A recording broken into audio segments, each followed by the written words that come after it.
Greetings and welcome to Spacing Out. I'm Jason McClellan. And I'm Maureen Elsberry. Thanks for joining us. We're here to discuss the news, so here are some of the space and UFO stories that have made headlines recently. Researchers believe Pluto's moon Charon may have been warm enough at one point in time to sustain an underground ocean of liquid water. The surface temperature on this icy world is estimated to be nearly 300 degrees Fahrenheit below zero. But a new NASA-funded study posits that if the surface of Charon is cracked, the interior of the giant moon may have been warm enough to have maintained a subterranean ocean of liquid water. As the Weather Network reports, NASA says that an oval-shaped orbit could have, at one point, generated large tides and friction that may have produced enough heat to support an ocean of liquid water. Evidence indicates that Saturn's moon Enceladus and Jupiter's moon Europa currently have subterranean oceans. Liquid water is of particular interest to astrobiologists searching for extraterrestrial life. NASA explains, since liquid water is a necessary ingredient for known forms of life, the oceans of Europa and Enceladus are considered to be the places where extraterrestrial life might be found. It is unlikely that an ocean still exists inside Charon, but if the moon's history included liquid water, it is possible that life once called Charon home. NASA will get a better look at this moon in July 2015 when the New Horizons spacecraft arrives in the Pluto system. As we just mentioned, astrobiologists are excited about the possibility of extraterrestrial life on Jupiter's moon Europa. Evidence suggests this icy moon is home to a vast subsurface ocean, but until tools land on the moon to drill through the ice-penetrating radar is the best method researchers have to confirm the existence of an ocean below the moon's surface. Unfortunately, Jupiter's own radio waves interfere with this process. But researchers believe they can use these radio waves to their advantage. Phys.org explains that Jupiter's radio waves come from clouds of electrically charged particles trapped in the planet's magnetic field. In order to cut through the interference from Jupiter's loud radio signals, a mission probing Jupiter's moon would need a relatively strong transmitter, a massive device that might be difficult to power and fit aboard the limited confines of a spacecraft. But rather than putting a transmitter on a spacecraft to fight against Jupiter's radio signals, a new study suggests harnessing these radio waves to scan the planet's moons, including Europa. The study's lead author, Andrew Romero-Wolf at NASA's Jet Propulsion Laboratory, explains the technique we are developing could not only provide a solution to that problem, it could turn it into a strength. He continues, the great strength of this technique is that it doesn't need a transmitter, just a receiver. A scanning system for subsurface oceans and icy moons potentially already exists. All we have to do is go there and listen. As Phys.org describes, this process, known as interferometric reflectometry, would work by positioning a spacecraft between Jupiter and one of its icy moons, which would monitor decametric emissions from Jupiter and echoes of signals reflected off the moon. This process would enable researchers to determine the thickness of the moon's ice shell and its ocean's depth. Experts believe Europa has 2 to 3 times the volume of all liquid water on Earth, so Europa's ocean is likely to have a wide variety of ecosystems. And a recent study suggests that the building blocks for life are common on this icy moon. Romero-Wolf is excited about the information that can be acquired by utilizing interferometric reflectometry, but he cautions unambiguous observations of a subsurface ocean of liquid in the ice of Europa is only the first step towards identifying the possibility for life. What we are proposing will not be able to tell us whether there are living organisms in Europa, but it could provide strong evidence for that possibility. This new study will be published in the journal Icarus. A colorful UFO was recorded on video by a group of young people in the city of La Serena in northern Chile. The video was recorded at the La Serena beachfront promenade, La Avenida del Mar, a location popular with tourists. As Chilean news site El Observatorio describes, the UFO video shows a small yellow light moving in the sky at different speeds and quickly changing altitude.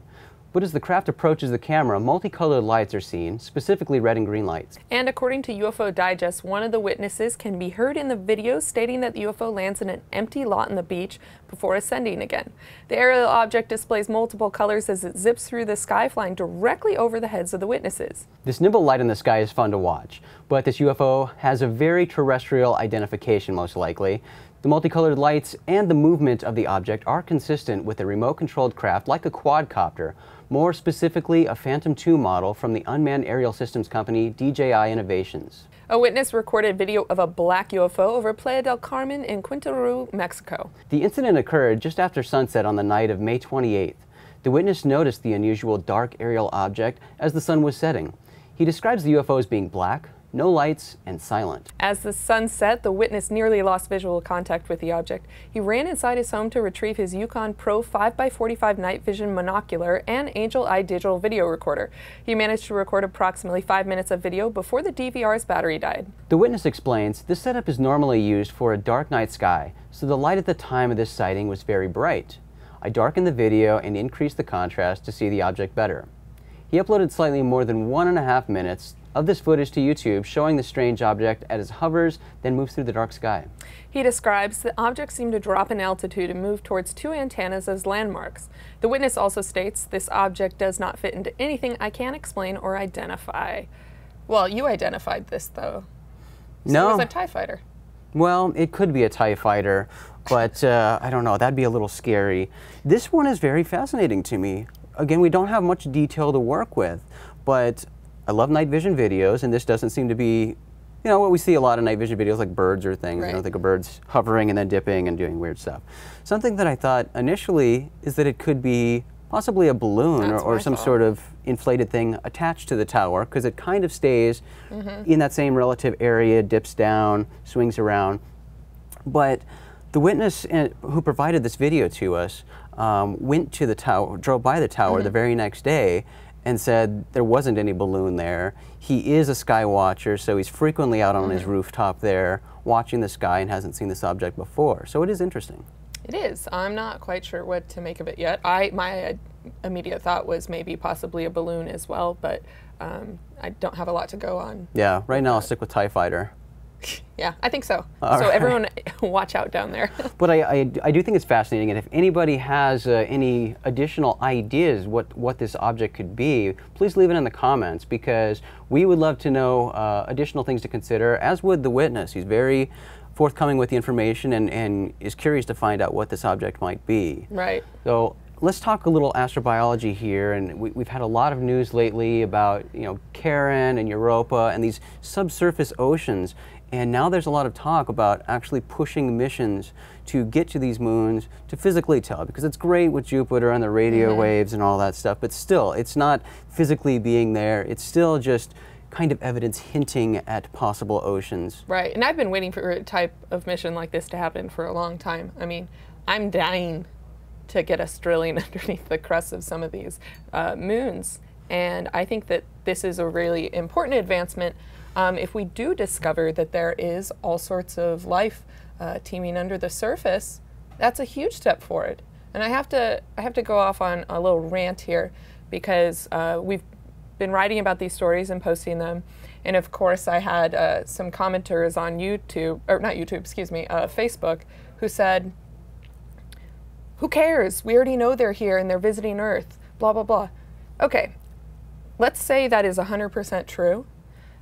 There are many people who do not believe that, and that how is this not an important advancement in trying to further the cause if we do discover microbial life or something else under the surfaces of these oceans? That's going to blow everyone out of the water. Then you have scientists that are saying, holy snikes, there's stuff out there. So it's very big, very important on the mainstream scale.